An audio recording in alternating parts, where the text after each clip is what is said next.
কোচবিহারের রাজপরিবারের উত্তরাধিকারী কল্যাণ ট্রাস্টের উদ্যোগে কামতাপুর রাজ্যের দাবিতে নিম্ন আসামে সভা অনুষ্ঠিত। উল্লেখ্য, একসময় রাজার রাজত্বকাল ছিল কোচবিহারে। প্রকৃতির নিয়মে পরবর্তীতে কোচবিহার ভারতবর্ষ এবং পশ্চিমবঙ্গ রাজ্যের অন্তর্ভুক্ত হয়। শেষ হয় রাজত্বকাল। এরপর বিভিন্ন সময়ে কোচবিহার সহ নিম্ন আসাম নিয়ে কামতাপুর রাজ্যের দাবিতে আন্দোলন হয়েছে বারংবার।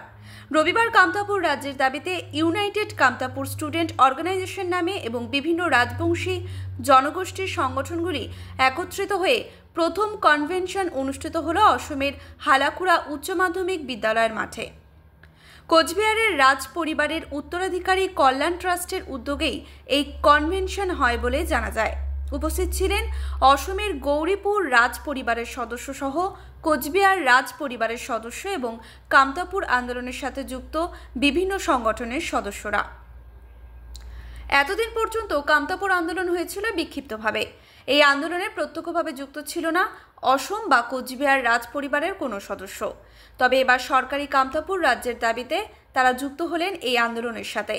কোচবিহার রাজ পরিবারের উত্তরাধিকারী কল্যাণ ট্রাস্টের সভাপতি কুমার জিতেন্দ্র নারায়ণ বলেন, কামতাপুর রাজ্য শুধু উত্তরবঙ্গ নিয়ে নয়, নিম্ন অসম ও বিহারে পূর্ণিয়ার সঙ্গে যুক্ত রয়েছে। কারণ নিম্ন আসামের গোয়ালপাড়া, ধুবড়ি, কোকরাঝাড়, বঙ্গাইগাঁওতেও প্রচুর কোচ সম্প্রদায়ের মানুষ রয়েছে। তারা প্রত্যেকেই কামতাপুর রাজ্য চান। তিনি আরও বলেন, উত্তরবঙ্গের বিভিন্ন যে রাজবংশী সংগঠন রয়েছে তারা এবং গৌরীপুর রাজ পরিবারের সদস্যরা সকলে একত্রিত হয়ে আমরা এবার এই আন্দোলনে নামব। এই প্রসঙ্গে গৌরীপুর রাজ পরিবারের সদস্য প্রদীপ কুমার বড়ুয়া বলেন, আসামের রাজ পরিবার অসম পেয়েছে, কিন্তু এই কামতাপুর আমাদের দাবি। এখানকার সংস্কৃতি, শিল্প এবং রাজবংশী মানুষদের অধিকার। কোচবিহারের মহারাজা যখন চুক্তি করেছিলেন সেই সময় বলা ছিল কোচবিহারকে গ শ্রেণীর রাজ্য দেওয়া হবে, কিন্তু তা কিছুই হয়নি। এতদিন পর্যন্ত বিভিন্ন সংগঠন কামতাপুর রাজ্যের দাবি জানিয়ে এসেছে। এবার থেকে গৌরীপুর এবং কোচবিহারের রাজার পরিবারের সদস্যদের পৃষ্ঠপোষকতায় এই আন্দোলন চলবে। আগামী দিনে আমরা চাইব নিজেদের দেশ ফিরে পেতে। এ বিষয়ে প্রতিক্রিয়া দিতে গিয়ে মন্ত্রী উদয়ন গুহ বলেন, যেখানে স্বয়ং রাজারা কোচবিহার রাজ্যকে ভারতবর্ষের সঙ্গে যুক্ত করেছে, পরে পশ্চিমবঙ্গ এবং পরবর্তীতে জেলার সঙ্গে যুক্ত করেছে, সেখানে কিছু মানুষ নিজেদের জাহির করতে এসব করছেন।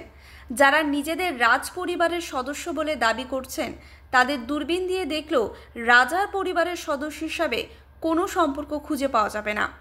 শুধু রাজাদের সঙ্গে নিজের নামকে মিলিয়ে রেখে নিজেদের রাজ পরিবারের সদস্য দাবি করে নিজেদের জাহির করতে এইসব কর্মকাণ্ডে জড়িয়ে বিচ্ছিন্নতাবাদকে মদত দিচ্ছেন। ব্যাপারটা হচ্ছে, স্বয়ং রাজারা এগ্রিমেন্ট করে, চুক্তি করে কুচবিহারকে সরকারের হাতে তুলে দিয়েছিল। পশ্চিমবঙ্গ পশ্চিমবঙ্গের সাথে যুক্ত হয়েছিল, পরবর্তীকালে জেলা। আর এখন কেউ কেউ রাজ পরিবারের সদস্য হিসেবে নিজেদের দাবি করে তারা ওই নামটাকে রাজাদের সাথে মিল করে রেখেছে, কিন্তু খুঁজতে গেলে দেখা যাবে যে দূরবীন দিয়েও দেখা যাবে না এমন সব রাজ পরিবারের সদস্য। যে রাজাদের সাথে তাদের যে কতটা সম্পর্ক সেটা দূরবীন দিয়েও খুঁজে পাওয়া যাবে না।